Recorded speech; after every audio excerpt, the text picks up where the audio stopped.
नमस्कार, मैं हूं पंकज झा। पंकज का पंच में आप सबका स्वागत है। आज बात अखिलेश यादव की बीजेपी वाली रणनीति की। उर्दू के एक मशहूर शायर हुए मजरू सुल्तानपुरी, वे यूपी के ही रहने वाले थे। उनका एक मशहूर शेर है, मैं तो अकेला ही चला जानिबे मंजिल मगर लोग आते गए और कारवां बनता गया। यूपी की चुनावी हलचल में अखिलेश यादव की कहानी भी कुछ ऐसी ही है।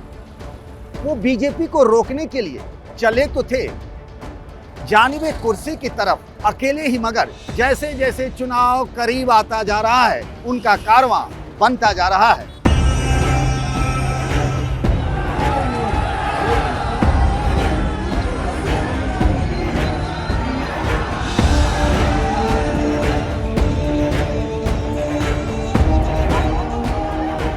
ओम प्रकाश राजभर से लेकर जयंत चौधरी और आम आदमी पार्टी से लेकर चंद्रशेखर आजाद तक सब इन दिनों अखिलेश यादव का हाथ थाम रहे हैं। आज की तारीख में अगर मैं इस स्थिति को देखूं तो सब कुछ, या फिर यूं कह ले कि ये पूरी कहानी बड़ी मखमली सी लगती है। लेकिन आप तो जानते ही हैं कि 5 अलग अलग उंगलियों को समेटकर मुट्ठी बनाने में जो ताकत आती है उसे बरकरार रखना ही सबसे बड़ी चुनौती है। और इसीलिए अखिलेश यादव को इस मुट्ठी को कसकर पकड़े रहना ही आज की तारीख में सबसे बड़ी चुनौती है। क्योंकि आप सबको पता है कि बंद मुट्ठी लाख की, खुल जाए तो खाक। यूपी में चुनाव होने हैं और अखिलेश यादव के सामने बीजेपी पर विजय हासिल कर सरकार बनाने की चुनौती है। इसीलिए वो यूपी की सियासी संग्राम में तिनका जोड़ रहे हैं, ताकि एक एक तिनके की ताकत को वो गदा में बदल सके और बीजेपी की सियासी दीवार को गिरा सके।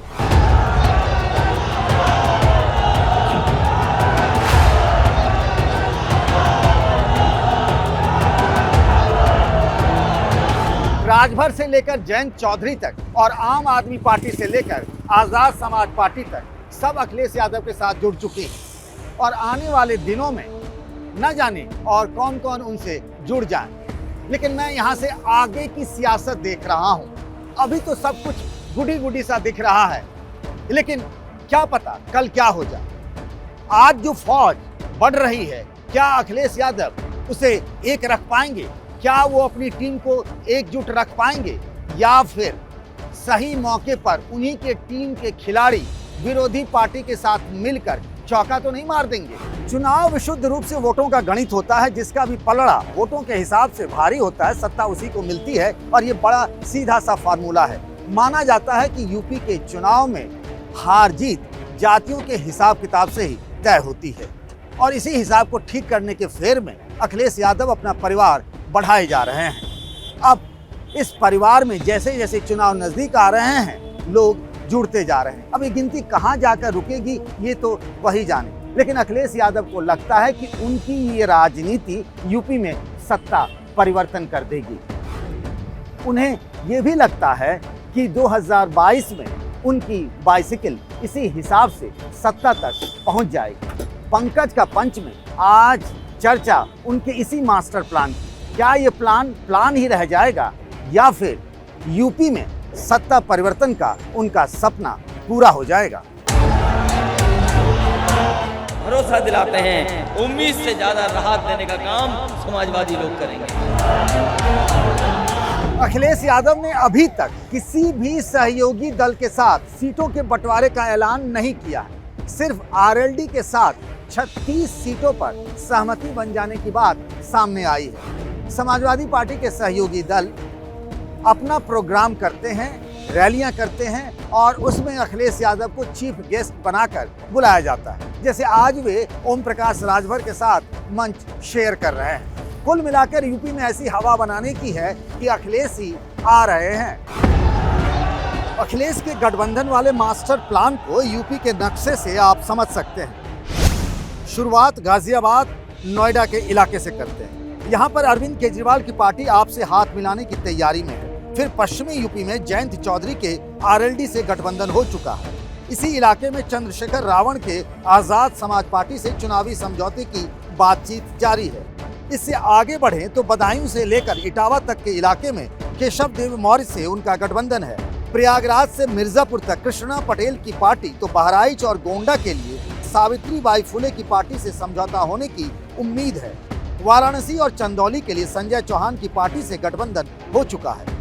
पूर्वांचल में गोरखपुर से लेकर काशी तक ओम प्रकाश राजभर का साथ अखिलेश को मिल रहा है। सोनभद्र के आदिवासी बहुल इलाकों के लिए अखिलेश ने गोंडवाना गणतंत्र पार्टी से तालमेल किया है।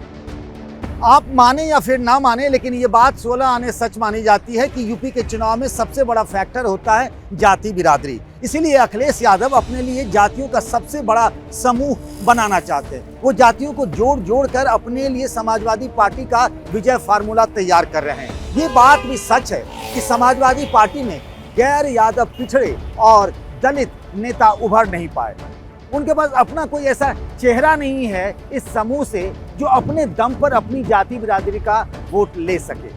इसीलिए अखिलेश यादव छोटी छोटी जातियों की नुमाइंदगी करने वाले पार्टियों के साथ गठबंधन करते चले जा रहे हैं।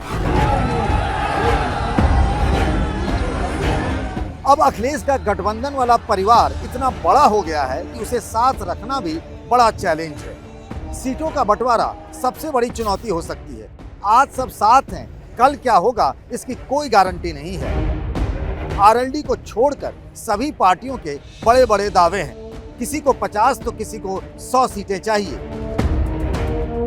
हम लोग साथ चलेंगे और हमारी विचारधारा से हम लोग लड़ रहे हैं, इसलिए विचारधारा लेकर चल रहे हैं। कृष्णा जी, कितनी सीटें मांगी है? लगभग हम लोगों ने 50 सीटें मांगी। 2022 के विधानसभा के चुनाव में हमारा समाज जनवादी पार्टी के नेतृत्व में समाजवादी पार्टी को वोट करेगा और उत्तर प्रदेश के लगभग 150 सीटों पे जो इसका निर्णायक वोट है, जिसकी बदौलत भाजपा पूर्वांचल में जीता करती थी, वह वोट समाजवादी पार्टी के साथ खड़ा होगा। भारतीय जनता पार्टी जाएगी और हम लोग गठबंधन की सरकार आएगी। महान दल जब पहली बार मैं मिला था तभी मैंने सीटों की बात की थी और जितनी सीटें मैंने मांगी थी सब समाजवादी पार्टी की तरफ से मुझे मिल रही है।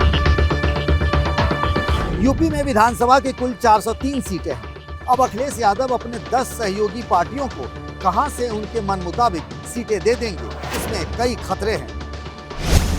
समाजवादी पार्टी के अपने नेताओं के नाराज होने का खतरा, सहयोगी पार्टियों के भीतरघात का खतरा, बागी उम्मीदवारों के चुनाव लड़ने का खतरा, चुनाव से पहले ही विरोधी कैंप में चले जाने का खतरा, किसी को बहुमत न मिल पाने की स्थिति में बीजेपी से हाथ मिला लेने का खतरा। गठबंधन के बाद अखिलेश यादव कैंप की ताकत बढ़ जाने की बात कही जा रही है। जयंत चौधरी की आरएलडी के आने से 4% जाट, ओम प्रकाश राजभर के सुहेलदेव समाज पार्टी के कारण 4% राजभर, केशव देव मौर्य के महान दल से समझौते के बाद 5% मौर्य, संजय चौहान के साथ होने से करीब 1% नोनिया, समाजवादी पार्टी के MY समीकरण से 20% मुस्लिम और 10% यादव, कुल मिलाकर हो गए 44% वोट। इसके अलावा चंद्रशेखर आजाद के कारण, कुछ दलित और कृष्णा पटेल के कारण कुर्मी वोट भी मिल सकते हैं। अब पिछले विधानसभा चुनाव के नतीजों पर जरा गौर करिए। बीजेपी गठबंधन को 40%, समाजवादी पार्टी को 22%, बीएसपी को 22% और कांग्रेस को 6% वोट मिले थे। इस बार अलग अलग पार्टियों के साथ गठबंधन कर अखिलेश यादव ने करीब 46 से 47% वोटों का जुगाड़ कर लेने का दावा किया है। गणित में भले ही 2 और 2 मिलकर 4 हो जाते हैं, लेकिन राजनीति के गणित में, मैथमेटिक्स में 2 और 2 जोड़कर कभी 22 भी हो जाता है और कई बार 0। अब इसे लोकतंत्र का चमत्कार ही समझिए और इस चमत्कार को हम सब नमस्कार भी करते हैं। यूपी के चुनाव में पिछली बार ऐसा हो भी गया था। अखिलेश यादव के सामने सबसे बड़ी चुनौती इसी चमत्कार से बचने की।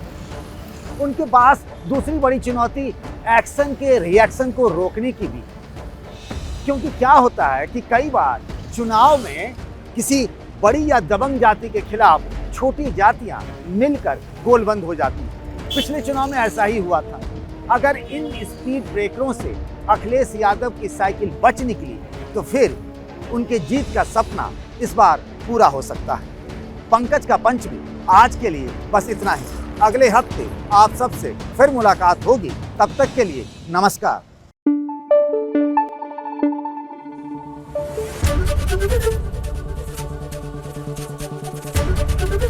ABP न्यूज आपको रखे आगे।